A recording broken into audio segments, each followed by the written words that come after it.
Hi, everyone. It's Mitch from SportsChatPlace.com and PickDogs.com. It's Sunday, May the 3rd, 2020, here with our free live show. Of course, we're live 7 days a week, 365 days a year. We're still working on a lot of things here. And why are we going live when there's no sports? We always have something to talk about. And we're trying to work on the show is really what we're doing now over the course of, what you saw the last few days of April and now all the way through the end of May. We're hoping that sports resumes in June. But basically what these shows are, and while we're trying to give out as much positive information as we can and, talk about sports and just really stay in touch with everyone and let you guys know, hey, if you want to talk, we're here. But really a lot of the stuff we're doing is a lot of the tech work. So, I'm working on the production quality from my set, and you'll see it start to seep over into what the other guys are doing as well. So of course, tomorrow is Mondays with Mitch, where it's just I'm flying solo here. So a lot of the stuff I'll be talking about, a lot of these things tomorrow,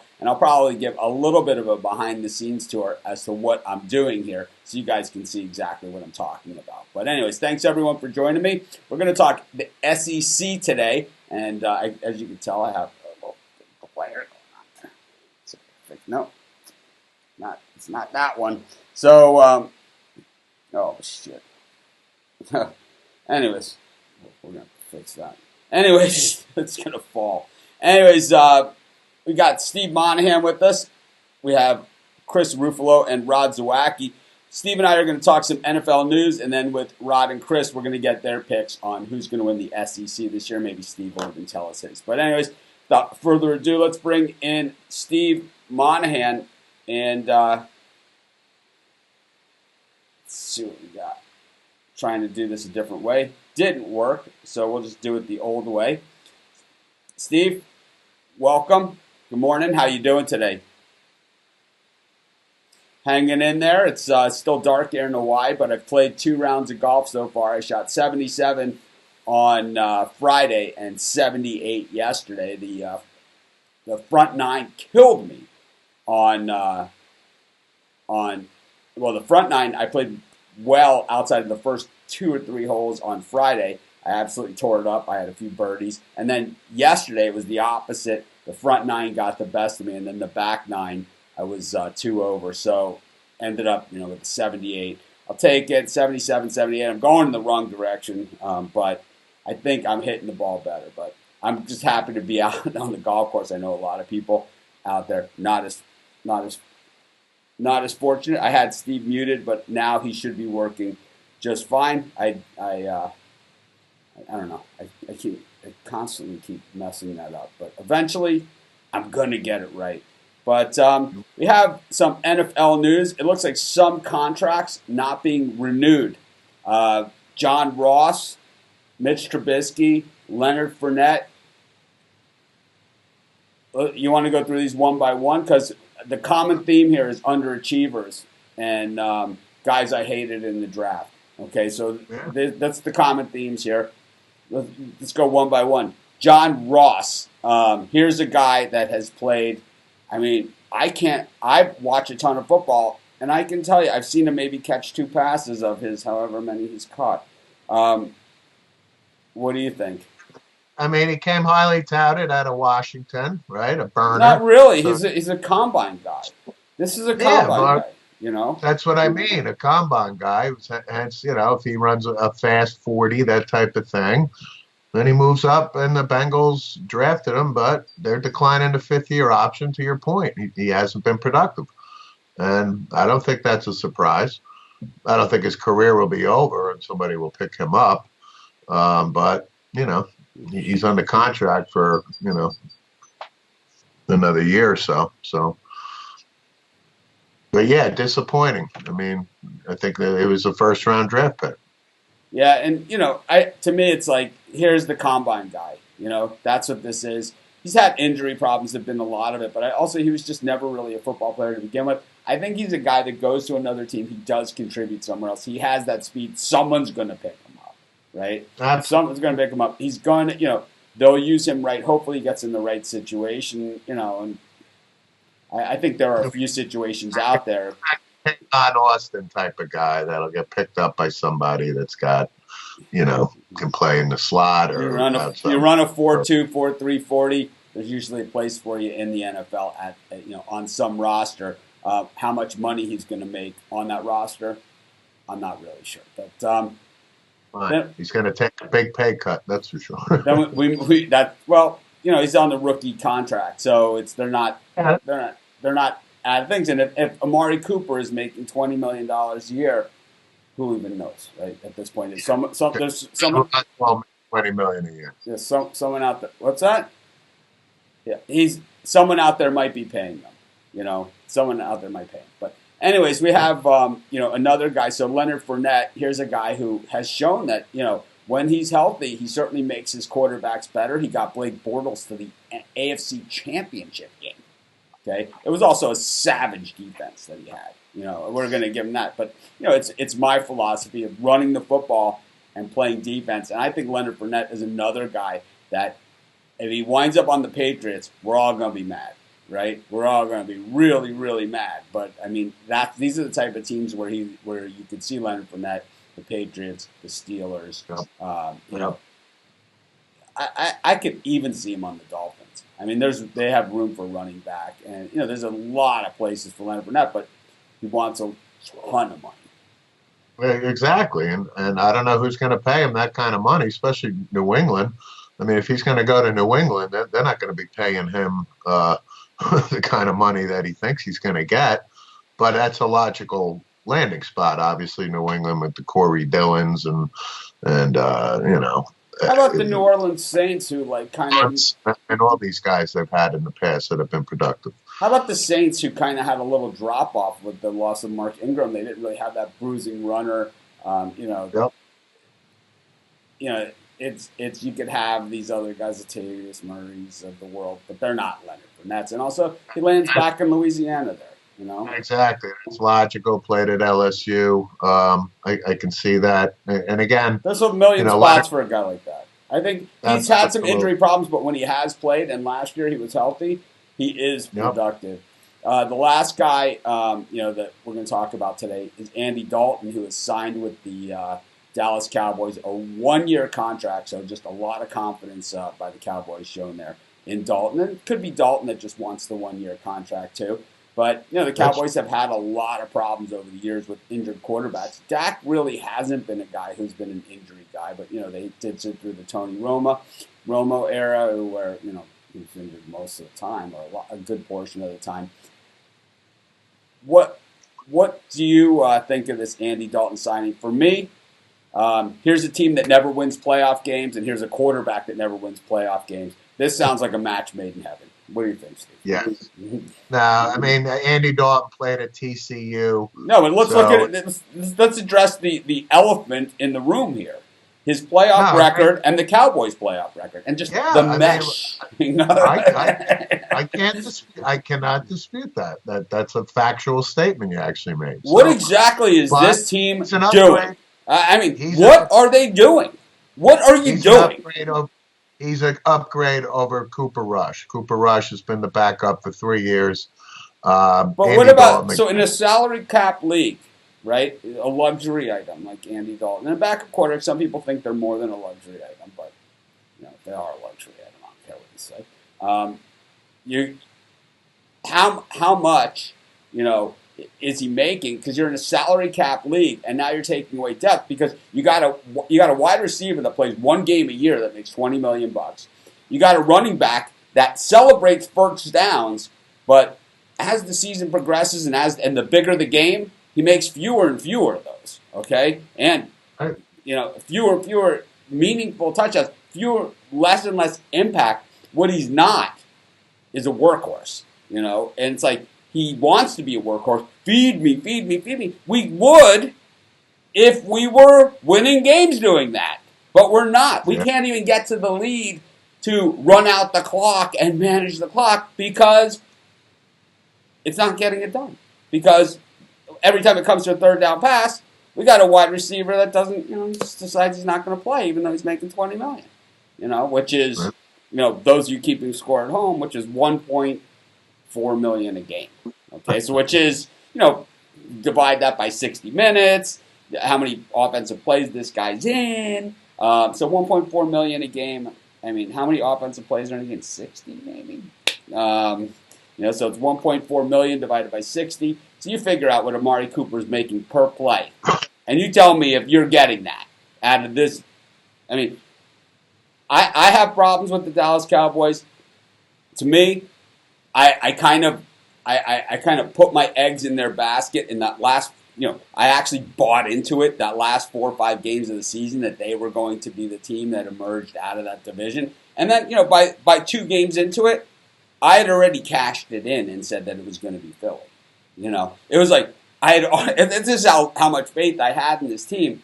And, signing Andy Dalton, whatever, it's like you got a lot bigger holes to fill over here. If you want to be a playoff team, you have a major problem when the anchor of your defense plays 4 games also. It's like Sean Lee. Big problem. You need a backup of him is what you need. CeeDee Lamb can do it, right? It's like so you draft. The Cowboys have addressed the defense up front. They tried Gerald McCoy, Poe. DeMarcus Lawrence has been productive. Leighton Vander Esch has been a good pickup. Jaylon Smith, actually, I think is turning into one of the best linebackers in the league. Sean Lee, to your point, of course, plays 4 games a year, but he's at the tail end of his career now. Again, Andy Dalton will fit right in. I do think he's an upgrade over Cooper Rush. I mean, is he the answer to get him a playoff win? No. But all your points about Elliott are spot on. There's a lot of holes. But the good news is Mike McCarthy's now in charge on the field. So the Cowboys, I think the culture, the beginning of last season, the Cowboys started 3-0. Okay, they were 3-0 to start the season. That means they were 5-8 the rest of the way. Okay. Yeah, and then I went to Philly at the end, and of course, lose. But if don't make the playoff. If you beat the Jets, right, the JETS Jets, okay, if you beat the Jets, and you beat. I was like what, early October or something. And you beat the Bears. You're in. You're in. But what we see here is a loss at Philly, loss at Chicago, loss at New England, win their 1 road win, or 2 road wins, the Giants and the Redskins. I don't know, Steve. That's why Garrett's gone, and there's a new sheriff in town named Mike McCarthy, who is a good coach. So I feel good about that. Then the last thing is Mitch Trubisky, the Bears, your boy Mitch Trubisky, they declined his option. Mitch Trubisky was the other guy. We'll get to him in a second. But I'll tell you one thing. I love the hype surrounding the Dallas Cowboys because me and Rod are going to be betting against them like no one's business. And Chris, I'll tell you what, Chris is going to quietly, get in his digs too because this team is on auto fade for me. Even when they win, they're going to lose, right, as far as we're concerned.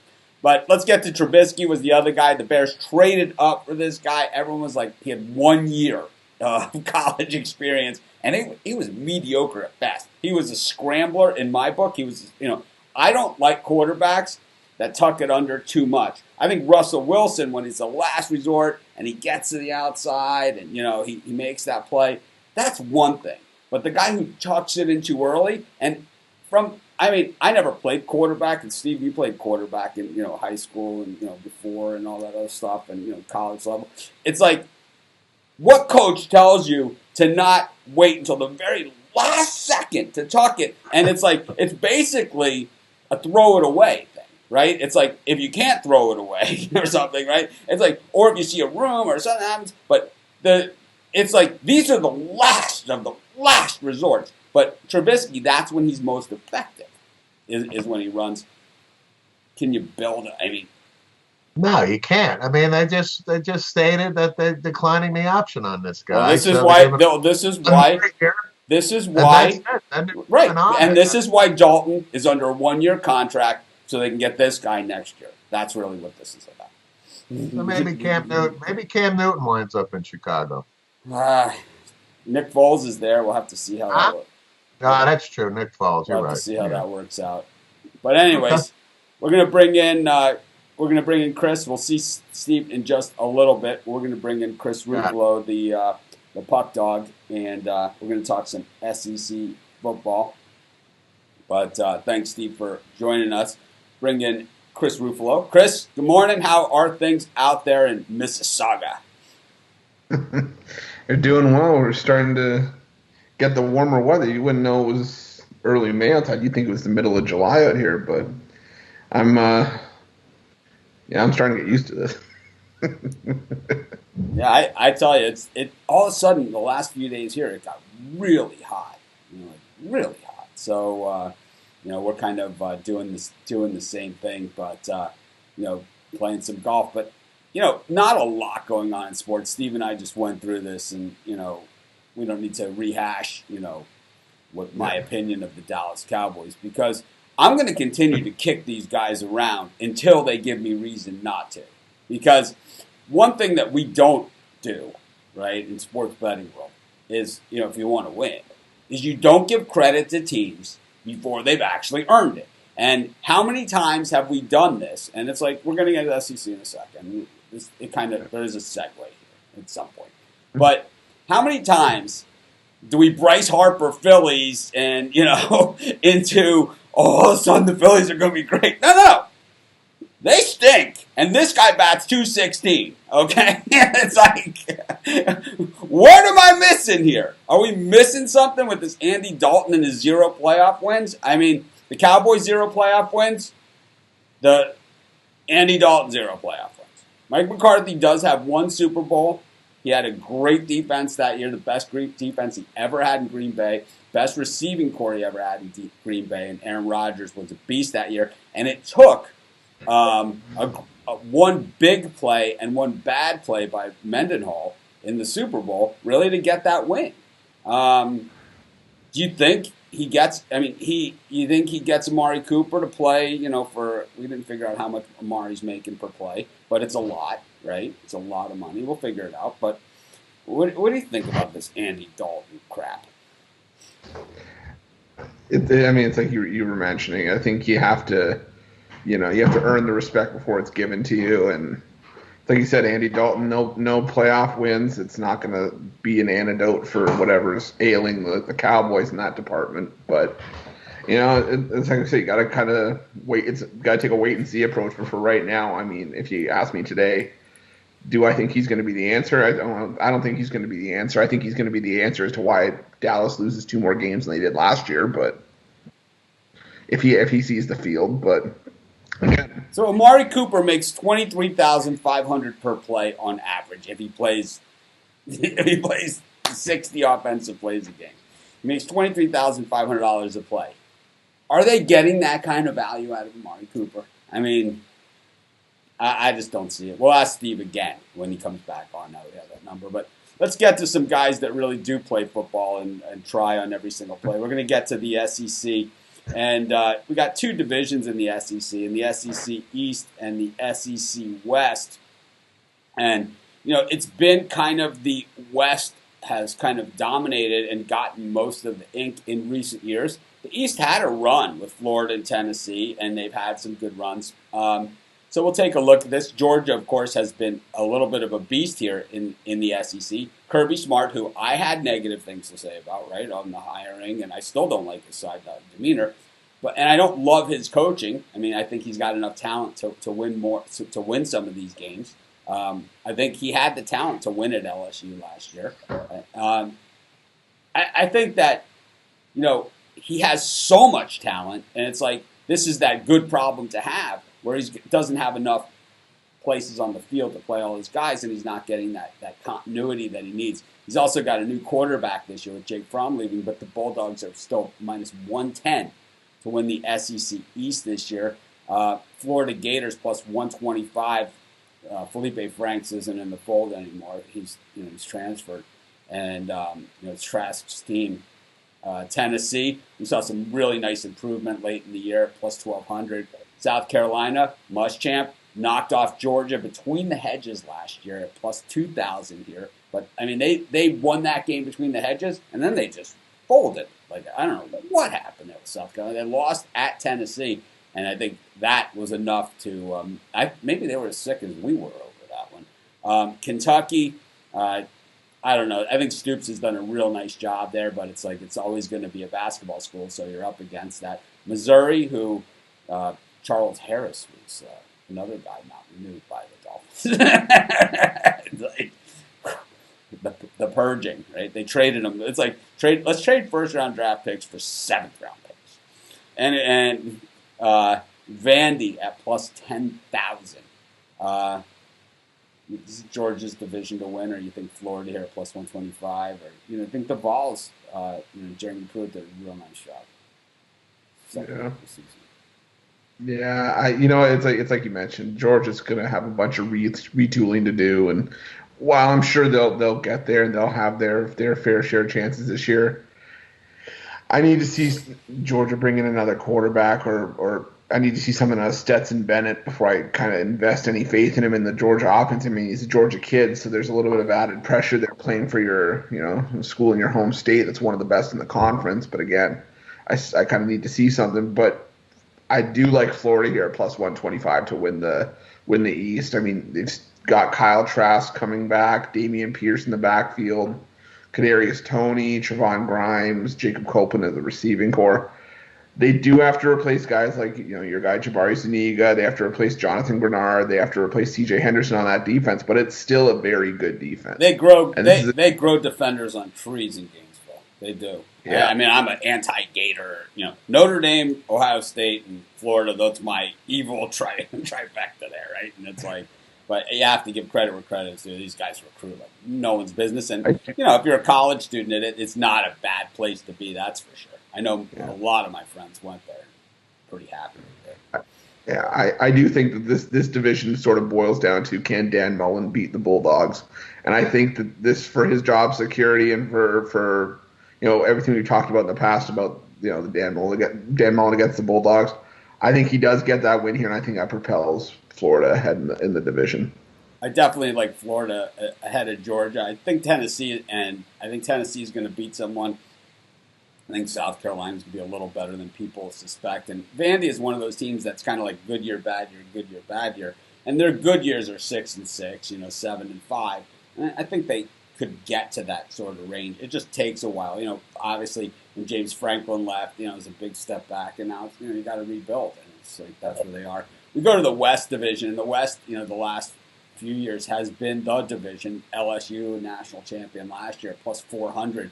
Alabama minus 200 here, and we saw on draft day that it was the Tide players getting drafted, a lot of them. So it's not just a reload, it's a rebuild. I don't know, we saw those depth problems the last 2 years at Alabama take their toll. Texas A&M at plus 400. Jimbo Fisher, say what you want about this guy, but he can recruit. You have some of the best recruiters in the country in this division right here. Of course, Alabama, and then, Ed Orgeron, who's the king of the living room, probably after Butch Davis, probably the second best recruiter of all time. Jimbo Fisher, who I don't know how he gets it done, but here's a coach that makes, he himself makes $10 million a year for, we saw what that gets you. Auburn, plus 500, Gus Malzahn, the best record against Nick Saban. Mississippi State, whose quarterback was drafted as kind of like an athlete after I bashed him all season. Ole Miss, the Rebels, plus 2,500 here. I thought they were better than that last year. And Pig Suey, Arkansas, plus 10,000. Has there ever been a program in the history of the world that has such great financial endorsement that is this bad? Same odds as Vandy. What are you thinking? They put a lot of money to that Arkansas program.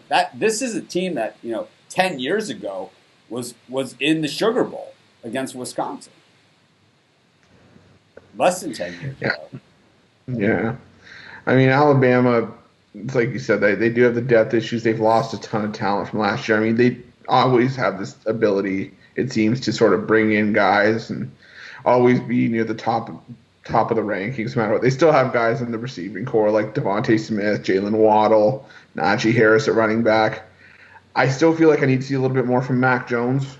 He performed well against the lesser teams, and he did well in the bowl game, but it was against a Michigan team that really didn't have much I want to say spirit, but that's the only word I can think of. They didn't have much spirit in that game, and we're not a team I was high on going into that game anyways.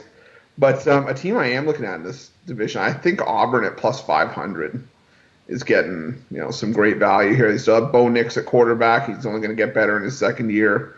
Jatarvius Whitlow, Seth Williams. But Gus Malzahn's now handing over the offense to Chad Morris. And Chad Morris, fired from Arkansas, yeah, but he's led some pretty good offenses wherever he's gone. I think he's had 3 top 10 scoring offenses. He had it at Clemson. He had it at SMU. His teams were scoring 40 points per game. And Gus Malzahn, after they beat Alabama in the Iron Bowl last year, said the only difference between the win and the losses were we were scoring more points. And I think that if you're going to get into those boxing matches, in those high-profile games, you've got to be the team that scores more points. And that's, the last time I checked, that's how you win games. You score more points than the other side. So I think Auburn's a good shot here at plus 500. I think Auburn or Texas A&M are pretty good bets for me. But anyways, Chris, we'll see you in a couple minutes. So who do you like to win overall to come out of that game? Auburn. You have Auburn against Florida. Who do you like? I'm going to take Auburn at plus 1,400. Plus 600 for Florida is good, but I like the value better with Auburn here. I'm with you. I took Auburn last year. They kind of let me down. They had that brutal schedule. I mean, that's the thing about Auburn and LSU. They don't get that Alabama schedule. They played the brutal schedule. It was like Alabama was playing Mississippi State and Ole Miss, and Tennessee, while Auburn seemed to be playing LSU, Florida, every single week. It was Georgia, they had all those teams in the regular season. But anyways, we'll see in just a minute for our sim picks. We're going to bring Rod Zawacki in. Rod, we had some horse racing yesterday. Just do a quick recap here. It was chalk in the Arkansas Derby. Baffert horse is generally super chalky, and that's how this one went. No different. And I think both those horses, we'll have to see how it plays out. And we were just talking about this before the show. The horse that we see in April and May might not be the same horse that we see in October. We don't see a lot of Derby winners that win the Breeders' Cup, which is normally in that fall range as well. And, while it's 3-year-olds against older horses in that case too, we're just not seeing that, horses, they from track to track, from day to day. I mean, this is one temperamental and they work up to these. They work up to these races. It's going to be interesting all of a sudden to run the Derby in November. What are these horses going to do what are they going to do to warm them up? Are they going to do some pre-races of some sort? You can't just expect to huck your horse in and let them go in November. Usually there's a growth period. They go through stakes races and work their way up to the Derby, not, here, get in there. I don't know what they're going to do there. We also saw the virtual Triple Crown race. I really enjoyed this. I was surprised by how much I really, really liked this. I thought, of all this, I don't watch any of the sim games. I don't watch any of this stuff.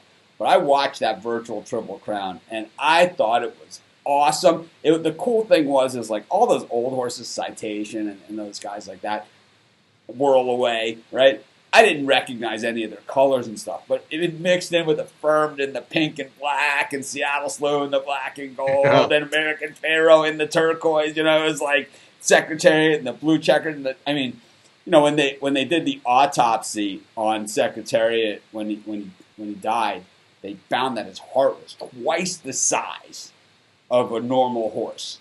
That's what the autopsy showed, and his effort in the virtual turnaround showed it once again that he, people said this about him. People said this about him, when he raced, and it was the same thing in this virtual Triple Crown race, where it's he kind of hung in there, and then at the end, when he needed it, bang, he just had more heart.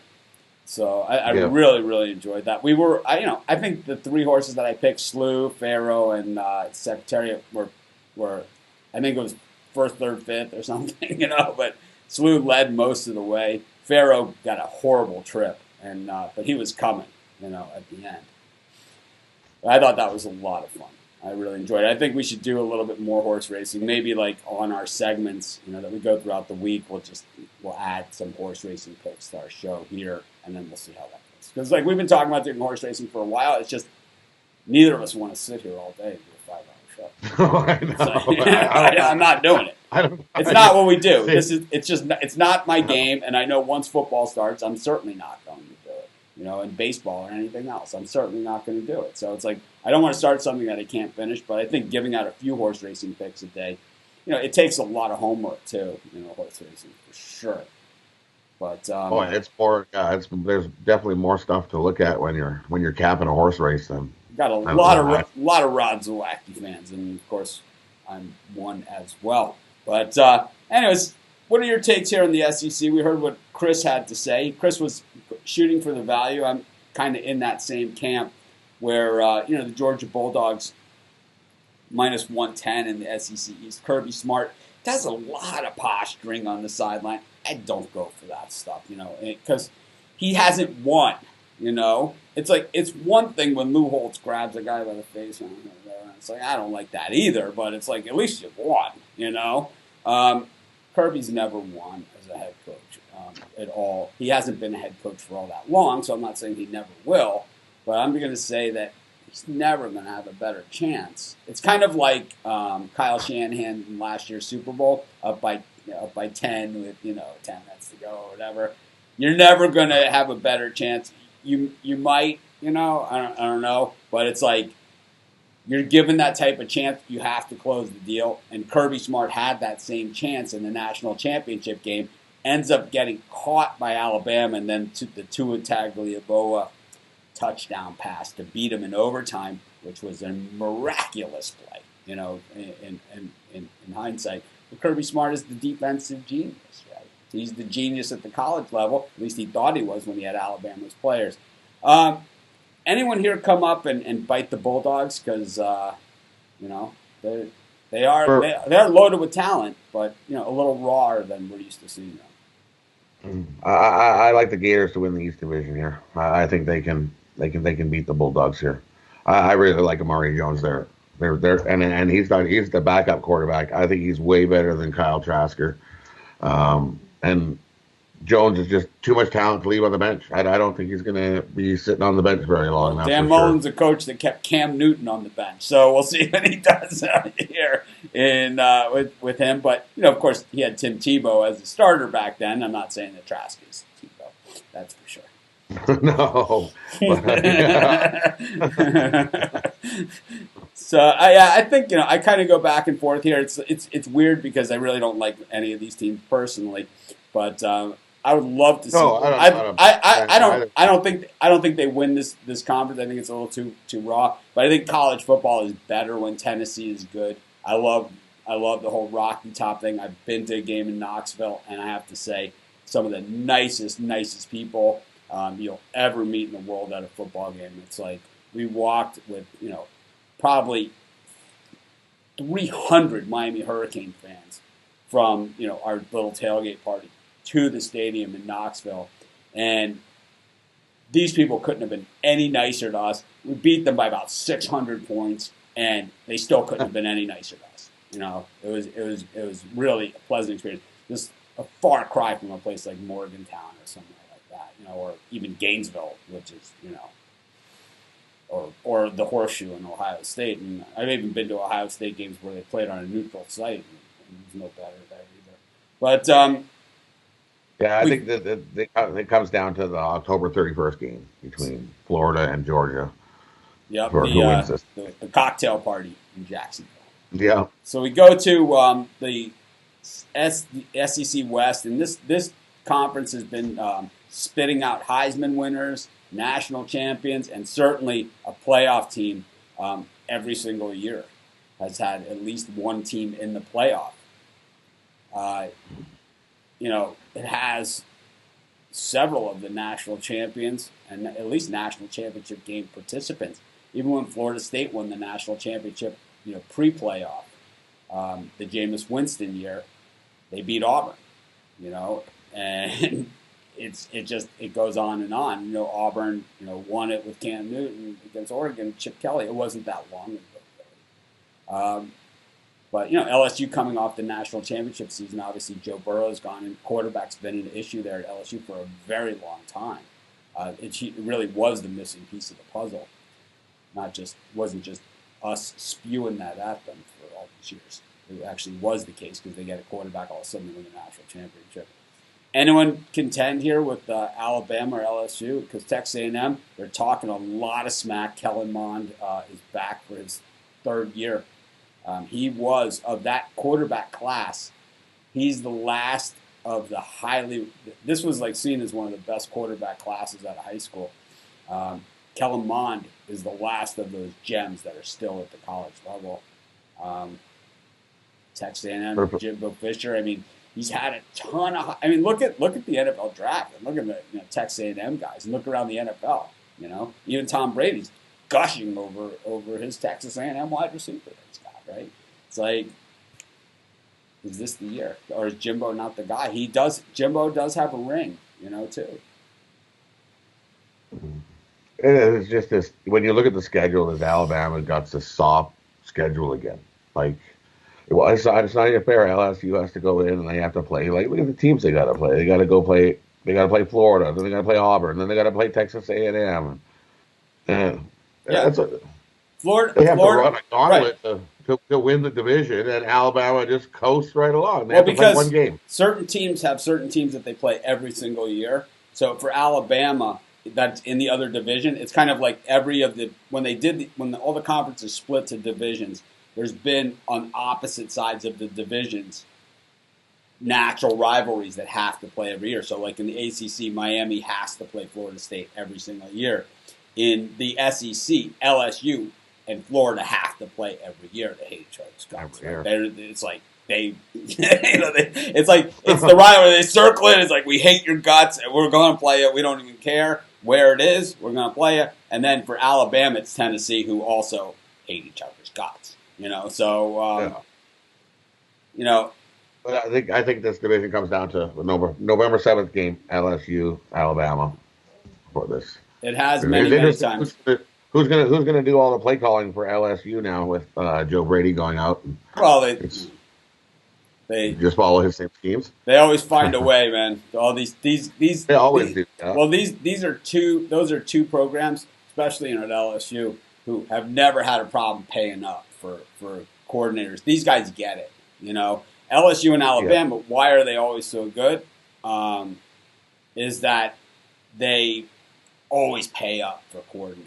They always pay. You look at like all these old head coaches and how Nick Saban has them back in there. Those guys aren't working for free. It's like he always has like Steve Sarkisian. It's got, every Mario Cristobal was on his staff.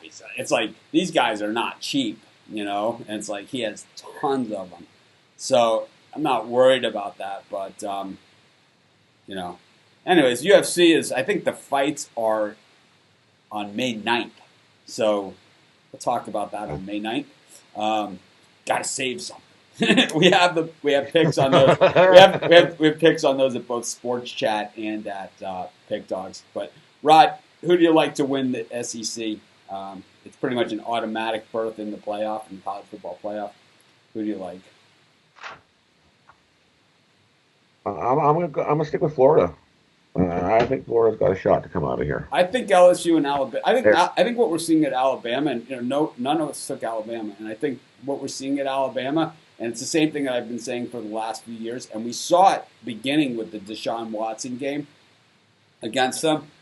We saw it there. They did come back and win a national championship after that, so I was wrong again that it was over. But it's like, what happens? And we've seen this at the great programs. And 10 years ago, USC was never going to lose a game again. 15 years ago, 20 years ago, Miami was never going to lose a game again. Like all these things, it's cyclical. But what generally will happen here is that the depth leaves the team. So it's like, you don't have the depth, so those starters have to play more and more and more, and you don't have that defensive line rotation and offensive line rotations, and it's like, these guys have to play more and more and more plays, and then by the fourth quarter, if you get a quarterback like Deshaun Watson, who, is picking you apart, and it's first down after first down after first down, it's not, home run after home run after home run, it's just first down,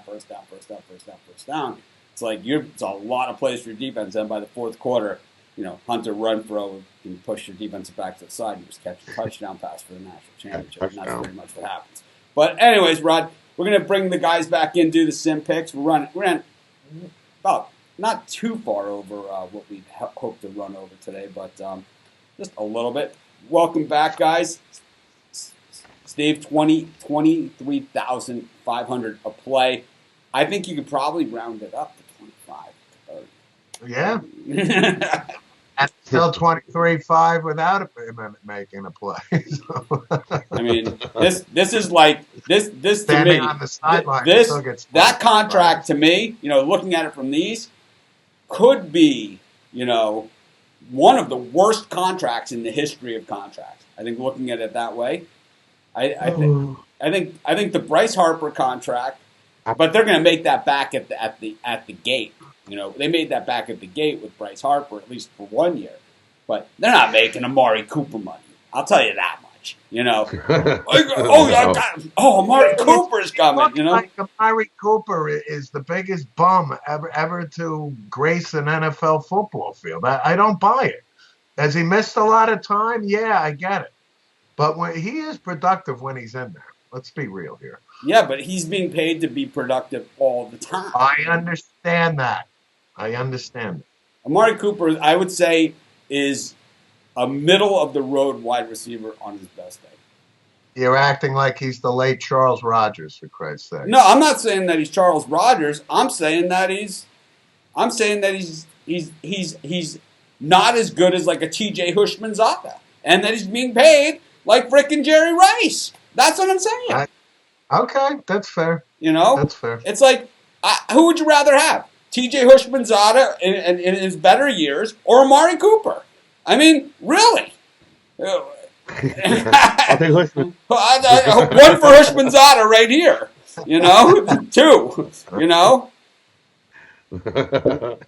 I think Hushmanzada just because his name is more fun to say. Yeah. Nobody can spell it either, so. So Amari Cooper in total receptions last year. Putting this in perspective, Amari Cooper was,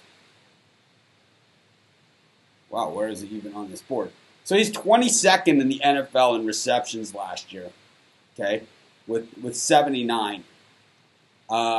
He played in all 16 games, so $20 million for 79 catches. Chris, what's that equal per catch that this guy's making? Okay, because if we go by touchdowns, right? That right. It only this story only gets uglier, right? So he had 8 touchdowns. So that's $2,250,000 a touchdown for Amari Cooper, but they only went 8-8, so it's like these were not worth that kind of money. We'll leave this for plenty of time to and maybe the thing is that I was like one of the big Cooper backers for a long time, and it's like he has let me down. He has written us a check we cannot cash, as Martin Luther King said. He has written us a check. I had a dream, and that dream was that Amari Cooper was out of the NFL. All right. Well, as a Cowboy fan, I have to back him and a little bit longer. But to your point, the contract, I think he's definitely making way more money than the production has shown. The production shows that Allen Robinson II is a way better wide receiver than this guy. That's what I'm not making this up. This is what the numbers say. What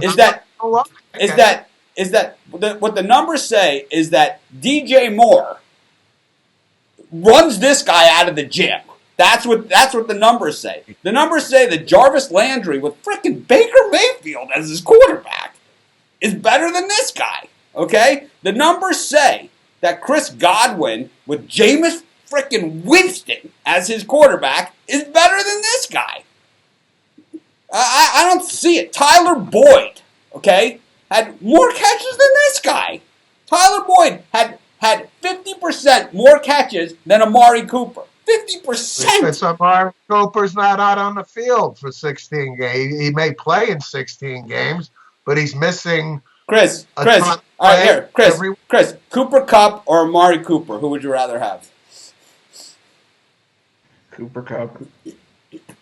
I mean, these are not Devontae Adams or Amari Cooper. Adams. Here we go. Jamison Crowder or Amari Cooper. Cooper. No, these guys are in the same discussion statistically. I get you. I mean, that's where we are. You know, Austin I'm not Eckler. gonna- When it comes to receiving, Austin Eckler runs this guy. I mean, into the next county. You know, it's like. Let's just say. So here's who the real best receivers in the NFL are statistically. Okay, and you tell me if Amari Cooper even belongs in this group. Michael Thomas, Christian McCaffrey, DeAndre Hopkins, Keenan Allen, who was also better than Amari Cooper. 104 catches last year for Keenan Allen. I agree. Julian Edelman, who, I mean, they probably went to the well 10 times too often. Julio Jones, Allen Robinson, Travis Kelce, Cooper Kupp, and Eckler were the leaders in receivers. Robert Woods in 15 games, okay? Robert Woods in 15 games did way more than Amari Cooper. It's like, I don't see it.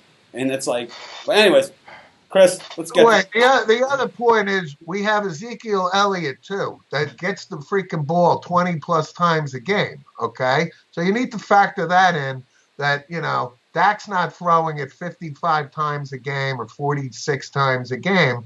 And I'm not knocking that these guys are obviously elite, the Julio Jones, Adams. Well, Jarvis Landry had Nick Chubb, who got the ball only 3 times less than Elliott. That is a factor. Well, Nick Chubb got the ball 3 carries less than Ezekiel Elliott, and Jarvis Landry still ran Cooper out of the building. You know what I'm saying. Christian McCaffrey, I mean, Joe Mixon, for every one of those teams that the guys that we mentioned, all have running backs in the same number of carries, area code, as Ezekiel Elliott. Okay, I'm just making that point. I mean, Zeke at 4.5 yards a carry. At least he's respectable. I mean, he's got 3 fumbles. He lost 2, and I think they both were gruesome. Crushers. I mean, Derrick Henry had 3 fumbles. I couldn't even tell you what they were, but I know that both of Elliott's were game losers. Oh yeah. Anyways, man, we're running way long. Chris, sim us up. Let's see here. Tampa Bay at Miami at 1 Eastern. Tampa Bay -7, over under 51.5. Miami, money line. Dolphins. Yeah, I'll take the over. I don't like either of them. I don't know. Card. All right, next. Vikings at Jets. Vikings -4.5, over under 55. Vikings. -4.5. Vikings. It's a crappy game. Cousins will come out firing. He'll be just beast. He doesn't lose these games. He doesn't lose the crap games. No. 7 Eastern, 49ers at Patriots. Patriots -1.5, over under 55. 49ers. Patriots. I think the Patriots money line. I'll take the Patriots and all. I like the over. I like 49ers. 10 last game, 10 Eastern. Rams at Raiders. Rams -7, over under 55.5. I like the Rams. I would take the Raiders. The Raiders haven't looked not too shabby in some of these Olympic games. I'll take the Raiders. Take the Raiders.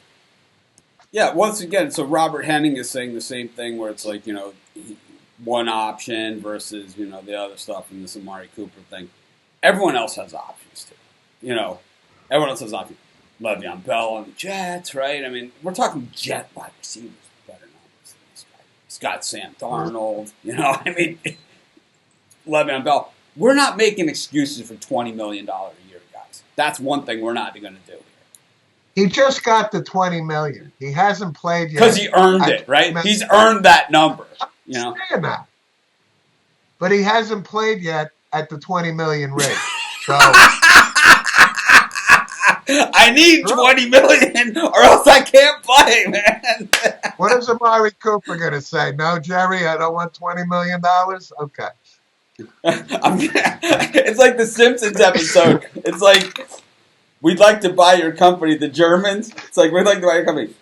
Here's the number that we're thinking. I graciously accept your offer.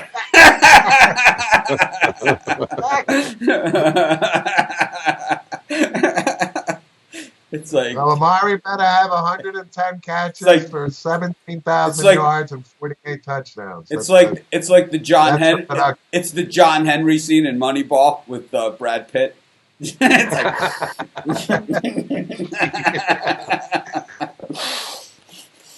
they don't even show you. You know, it's like. Anyways, that wraps up today's show. I'll be back tomorrow. Tomorrow's Monday with Mitch. We're going to do a studio tour and some other stuff like that. We'll be back with the guys on Tuesday. Maybe someone else will sign a ridiculous contract by then, and we can put Amari Cooper to the side for a moment. But in the meantime, sorry, Amari. We got nothing else to talk about. Have a great day, everyone. We will see. I'll see you tomorrow, and we'll see the guys on Tuesday. Thanks, guys, again. Fun show. Have a good night. Thanks, everybody.